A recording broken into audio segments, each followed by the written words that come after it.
Mick Mulvaney, former White House Chief of Staff, and Deval Patrick, former governor of Massachusetts and co-chair of American Bridge 21st Century. That's a Democratic super PAC to discuss some of these very issues. Mick, I'll start with you. You have a Republican incumbent president, and you have states like Georgia, Texas, and Iowa that were long Republican strongholds and now are being looked at as toss-ups. How did we get here? I think you're wrong about those couple of things, Kayla. I don't think anybody really believes that Texas is tied. Again, if Biden thought that, he would have been there, and he never went. Iowa, I think the last Des Moines Register poll came out this morning, had the president up by 7 there. Georgia's right. Georgia is an excellent point. I'm hearing anecdotal evidence that the turnout, the Republicans are very pleased with the turnout today, but Georgia is going to be a very tightly fought race.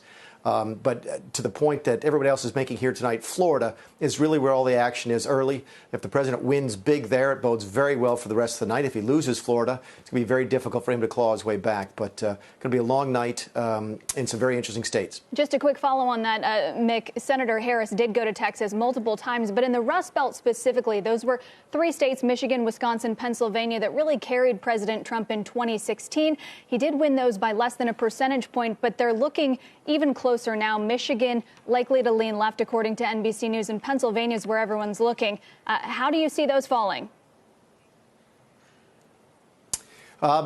Exactly as you laid it out. I've heard that the turnout in the rural parts of Pennsylvania today is extraordinarily heavy. I've talked to members of Congress out there who were surprised that it looks like it's even heavier than it was in 2016. Mick? So clearly they found some new voters there. Keep in mind the Republicans registered 200,000 new voters in Pennsylvania over the course of the last 4 years. So I just think Pennsylvania is going to be very, very difficult, very, very close.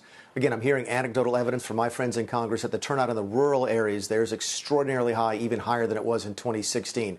Michigan should be an interesting race as well because the Republicans are running a very strong Senate candidate there in John James. He might actually poll ahead of the president, which would be rare. There's not many Senate candidates doing that on the ballot this year. So you folks are right. You're looking at the right states, Florida, Pennsylvania, and Michigan. But I think Florida is really where you should spend your time for the next hour or so because it looks like it's coming up very large for President Trump. That would bode very well for Pennsylvania and Michigan, because if he's added to his base voters in Florida, some of those same demographics would support him in Pennsylvania and Michigan. So Florida is where all my attention is right now, and I think rightly so.